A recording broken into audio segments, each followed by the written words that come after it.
Et là aujourd'hui, nous sommes en train de parler de peur. Dans d'autres discours, on a parlé d'espoir.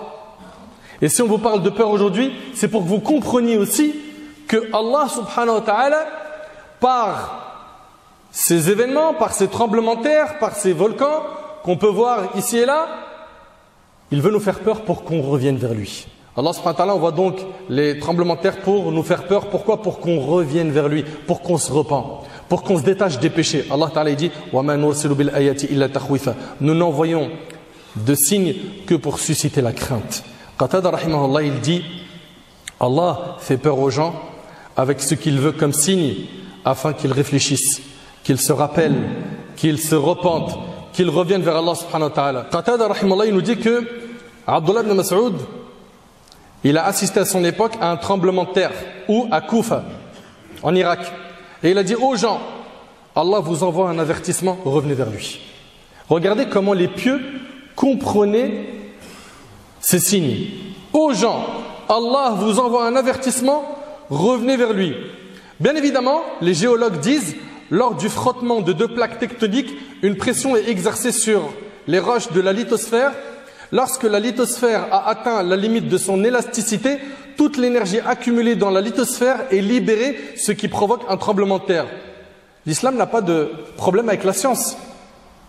Absolument pas. À partir du moment où quoi? Ce sont des choses qui sont avérées, qui ne sont pas fausses.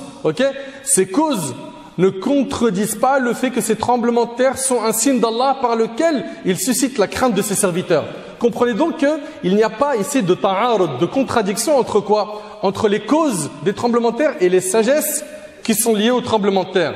Mes chers frères et sœurs, les tremblements de terre peuvent toucher des gens pieux qui sont dans la religion et ils peuvent également toucher des désobéissants. Et il va y avoir des sagesses par ces tremblements de terre. Il est possible que ces tremblements de terre aient pour objectif d'être une épreuve expiatoire, une épreuve qui va pardonner les péchés de ceux qui sont touchés par cette épreuve et qui va les élever en degrés. Allah tabaraka wa ta'ala, il nous rappelle dans le Coran وَلَنَبْلُوَنَّكُمْ بِشَيْءٍ مِنَ الْخَوْفِ وَالْجُوعِ وَنَقْصٍ مِنَ الْأَمْوَالِ وَالْأَنفُسِ وَالثَّمَرَاتِ وَبَشِّرِ الصَّابِرِينَ. Très certainement, nous vous éprouverons par un peu de peur, de faim et de diminution de biens, de personnes et de fruits, et fais la bonne annonce aux endurants. Allah Ta'ala, il dit وَنَبْلُوكُمْ بِالشَّرِّ وَالْخَيْرِ فِتْنَةً. Nous vous éprouverons par le mal et par le bien à titre de tentation. Et le prophète a dit, ce que l'affaire du croyant est étonnante, son affaire ne comporte pour lui que du bien. Et cette faveur n'appartient qu'au croyant. S'il est l'objet d'un événement heureux, il remercie Allah et c'est là pour lui une bonne chose. Le croyant, il est entre deux choses. Un bienfait, il remercie Allah. Un malheur, il patiente. Il patiente. Et dans ce malheur, en réalité c'est un malheur en apparence, mais derrière il y a un bien. Allah il t'élève en degré, il te pardonne des péchés. Et s'il est victime d'un malheur, il endure avec patience, et là, c'est pour lui encore une bonne chose. Et j'aimerais, s'il vous plaît, qu'on ait un comportement exemplaire avec notre Seigneur Allah Azza wa Jal, qui est d'attribuer tout bien à Allah et tout mal à notre personne et au diable. Tu es touché par un bienfait, attribue ce bienfait à Allah. Tu es touché par un malheur, attribue-le à qui? À ta personne et au diable.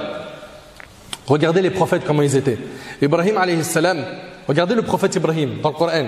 Il dit Alladhi khalaqani fahuwa yahdin walladhi huwa yut'imuni wa yasqin wa idha maridtu fahuwa yashfin walladhi yumituni thumma yuhyin. C'est Allah qui m'a créé et c'est lui qui me guide et c'est lui qui me nourrit et me donne à boire. Et il n'a pas dit et quand il me fait tomber malade. Il a dit et quand je suis malade. Subhanallah, Allahu Akbar. Regardez, il dit quoi? C'est lui qui m'a créé, c'est lui qui me guide, c'est lui qui me nourrit, c'est lui qui me donne à boire. Il aurait pu dire également, celui qui me fait tomber malade. Non, il a dit, et quand je suis malade, il a attribué le mal à sa personne et le bien à Allah. C'est lui qui me guérit. Et quand je suis malade, c'est lui qui me guérit et qui me fera mourir, puis me redonnera la vie. Le prophète Ayyub alayhi salam, qui a enduré les épreuves pendant 18 ans, il dit dans le Coran wa Ayyuba idh nada rabbahu anni massani ad-dur wa anta arhamur rahimin. Et Ayyub, le prophète Ayyub, quand il implora son Seigneur, il a dit quoi? Il n'a pas dit tu m'as touché par un mal. Il a dit le mal m'a touché. mais toi, tu es le plus miséricordieux des miséricordieux. Il n'a pas attribué le mal à Allah, il a plutôt dit le mal m'a touché. Il a dit également وَاذْكُرْ عَبْدَنَا أَيُّوبَ إِذْ نَادَى رَبَّهُ أَنِّي مَسَّنِيَ الشَّيْطَانُ بِنُصْبٍ وَعَذَابٍ. Et rappelle-toi Ayoub, notre serviteur, lorsqu'il appela son Seigneur, le diable m'a infligé détresse et souffrance. Dans ce verset, Ayoub attribue le mal au diable. J'espère qu'on a compris que tout mal, on doit l'attribuer à notre personne, à nous-mêmes et au diable, et tout bien à Allah. Mes frères et sœurs, on a dit que les tremblements de terre peuvent être expiatoires, ils peuvent être une cause d'expiation des péchés, et par ce biais, tu es élevé en degré. Mais également, ça peut être aussi une punition pour les pécheurs. Allah Ta'ala dit وَمَا أَصَبَكُم مِّن مُّصِيبَةٍ فَبِمَا كَسَبَتْ أَيْدِيكُمْ وَيَعْفُ عَن كَثِيرٍ. Tout malheur qui vous atteint est dû à ce que vos mains ont acquis, et il pardonne beaucoup. C'est-à-dire quoi? C'est à cause de vos péchés. C'est à cause de vos péchés que vous êtes touchés par ces épreuves. Allah Ta'ala dit ظهر الفساد في البر والبحر بما كسبت أيدي الناس ليذيقهم بعض الذي عملوا لعلهم يرجعون. La corruption est apparue sur la terre et dans la mer à cause de ce que les gens ont accompli de leurs propres mains, afin qu'Allah leur fasse goûter une partie de ce qu'ils ont œuvré. Peut-être reviendront-ils. Comprenez donc que l'épreuve peut être à cause des péchés. Et aussi, l'épreuve peut toucher un peuple où dans ce peuple-là, il y a des pieux, des gens qui sont dans la religion, mais également des pécheurs. Et Allah tabaraka wa ta'ala a une sagesse dans chaque acte. Allah ta'ala dit Ala ya'lamu man khalaqa wa huwa al-latiful khabir. Ne connaît-il pas ce qu'il a créé alors que c'est lui le compatissant, le parfaitement connaisseur? Fait partie de la miséricorde d'Allah que ces tremblements de terre font des victimes, des martyrs. D'après Abu Hurayra radhiyallahu anhu, le prophète sallallahu alayhi wa sallam a dit les martyrs sont au nombre de 5. Celui qui meurt de la peste, celui qui meurt d'une maladie du ventre, celui qui meurt noyé, celui qui meurt sous les décombres. Celui qui meurt sous les décombres. Et celui qui meurt martyr dans le sentier d'Allah, rapporté par Bukhari Muslim. Et bien sûr, pour qu'une personne soit considérée martyr, il faut qu'elle réunisse deux conditions. Ça ne suffit pas qu'il est mort sous des décombres. Il faut qu'il soit musulman et deuxièmement qu'il soit connu pour être quelqu'un dans l'obéissance, dans la pratique religieuse, dans la piété. Si quelqu'un meurt en étant désobéissant, loin d'Allah, sous les décombres, on ne dira pas qu'il est considéré quoi? Martyr. Ok? Il faut réunir deux conditions, être musulman et être à la ta'a, sur l'obéissance. Mes chers frères, mes chères sœurs, ce qui est recommandé quand on est touché par des tremblements de terre, c'est les choses suivantes. D'invoquer Allah subhanahu wa ta'ala. Allah ta'ala il dit فَلَوْلَا إِذْ جَاءَهُمْ بَأْسُنَا تَضَرَّعُوا وَلَكِنْ قَسَتْ قُلُوبُهُمْ وَزَيَّنَ لَهُمُ الشَّيْطَانُ مَا كَانُوا يَعْمَلُونَ. Pourquoi donc, lorsque notre rigueur leur vint, n'ont-ils pas imploré la miséricorde? Mais leur cœur s'était endurci et le diable enjolivait à leurs yeux ce qu'ils faisaient. Donc la première des choses, c'est invoquer Allah. Invoquer Allah qui soulage nos cœurs, qui soulage les familles endeuillées, qui soulage les frères et les sœurs qui ont perdu des membres de leur famille, qui aujourd'hui n'ont plus de toit, qui n'ont plus de quoi se vêtir, se nourrir, faire des invocations. Aussi se repentir. Pourquoi? Pour qu'une épreuve disparaisse, il faut que les gens reviennent vers Allah subhanahu wa ta'ala. Parmi également ce qu'il y a à faire pendant ces moments de tremblement de terre, gardez en tête que nous sommes un seul corps. Nous, la communauté musulmane, nous sommes un seul corps. Comme l'a dit le prophète alayhi salatu wassalam dans un hadith rapporté par Bukhari Muslim. Allah ta'ala a dit Innamal mu'minuna ikhwa. Les croyants ne sont que des frères. Le prophète sallam a dit aucun de vous ne devient un véritable croyant que s'il désire pour son frère ce qu'il désire pour lui-même. Si ta devise est chacun pour sa peau, sache que cela n'a pas sa place en islam. Aussi, celui qui écarte en ce bas monde une épreuve d'un croyant, Allah lui écartera une épreuve au jour du jugement. Et c'est rapporté par l'imam Muslim. Donc on a dit l'invocation, le repentir. On a dit garder en tête qu'on est un seul corps. Aussi, et c'est avec ça qu'on termine, être utile et faire des aumônes. Sois utile. Sois utile en partageant l'information d'une cagnotte, d'un lien pour faire un don en ligne, pour soulager nos frères et nos sœurs par le biais d'une association humanitaire qui est sérieuse et transparente. Le prophète sallam a dit les gens les plus aimés d'Allah sont les plus utiles aux autres. Le prophète sallam a dit Ar-Rahimuna yarhamuhumur Rahman. Ceux qui sont miséricordieux, Allah sera miséricordieux envers eux. Soyez miséricordieux envers les habitants de la terre, celui qui est dans le ciel sera miséricordieux envers vous. Allah subhanahu wa ta'ala a dit Wa ma anfaqtum min shay fahuwa yukhlifuh. Et toute dépense que vous faites dans le bien, Allah la remplace. Rapprochons-nous rapidement des associations humanitaires. Faisons le possible pour faire des dons en ligne. Faisons le nécessaire pour faire connaître ces associations sérieuses et partager avec nos smartphones, sur les réseaux sociaux, ces informations pour qu'ils puissent sortir un maximum de personnes dessous ces décombres. Subhanallah, aujourd'hui, on est en train de discuter et pendant qu'on parle, il y a encore des personnes qui sont sous les décombres. Essaye d'imaginer que c'est ta famille qui est là-bas. Essaye d'imaginer que tes parents vivent là-bas ou qui sont partis en vacances là-bas et qui sont sous les décombres.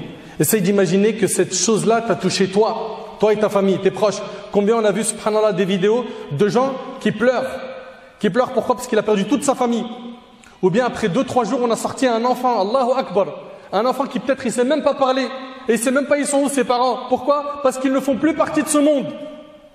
Si nous on n'a pas de rahma dans le cœur, si nous on n'a pas de miséricorde pour soutenir ces nobles causes, pour soutenir nos frères, nous qui sommes un seul corps, mais qui va le faire? À quoi ressemble notre foi si on ne bouge pas, si on est insensible face à cette catastrophe qui a touché nos frères et nos sœurs, cette grande épreuve?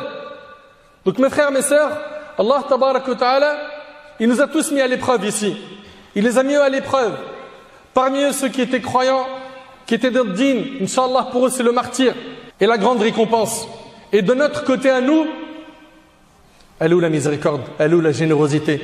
Elle est où la mobilisation? Et il y a un problème, et c'est avec ça que je vais terminer cette khutba. Un problème qui touche notre communauté, et j'aimerais s'il vous plaît, barakallahu fikum, qu'on soigne une bonne fois pour toutes. Nous on est malheureusement trop dans l'émotion. C'est-à-dire quoi? C'est-à-dire que à l'instant T, les vidéos circulent sur Instagram, YouTube, TikTok, etc. Et on est très touché. Très touché pendant 24 heures, 48 heures, 72 heures. Allez, dans le meilleur des mondes, quoi? Une semaine. Après, il suffit d'un concert, d'un match de foot, et puis ça y est, c'est terminé. Cet événement, ça devient khabar kana, ça devient une histoire du passé. On ne calcule plus. Alors qu'eux, ils sont toujours dans le besoin. Vous savez très bien, pour ce qui est de la Syrie, qu'ils ont été touchés par la guerre, et ça a duré. Et que là, tout de suite, là, il y a un effet créé par l'émotion, puis après quelques jours, il est possible que ça s'évapore et puis c'est terminé. Et eux, leur problème, il persiste. Eux, la difficulté qu'ils vivent aujourd'hui, ils la vivent demain, ils la vivent dans une semaine, il est possible qu'ils la vivent dans un mois. Fallah yahfadkum, que nos cœurs là, qui sont sensibles actuellement, le restent. Et soyez comme le prophète sallam qui avait un slogan, c'était ummati, ma communauté. De toujours faire le nécessaire, pourquoi? Pour aider les autres. De ne pas être égoïste, de penser à nos frères et nos sœurs. Et j'implore Allah tabarak wa ta'ala de soulager les familles endeuillées. J'implore Allah subhanahu wa ta'ala d'accorder le plus haut degré du paradis pour nos défunts. J'implore Allah tabarak wa ta'ala de réveiller nos cœurs de notre insouciance. J'implore Allah tabarak wa ta'ala que cette épreuve unit nos rangs et nous facilite d'être un maximum utile pour nos frères et nos sœurs. J'implore Allah tabarak wa ta'ala rapidement de soulager nos frères et nos sœurs qui sont dans le besoin.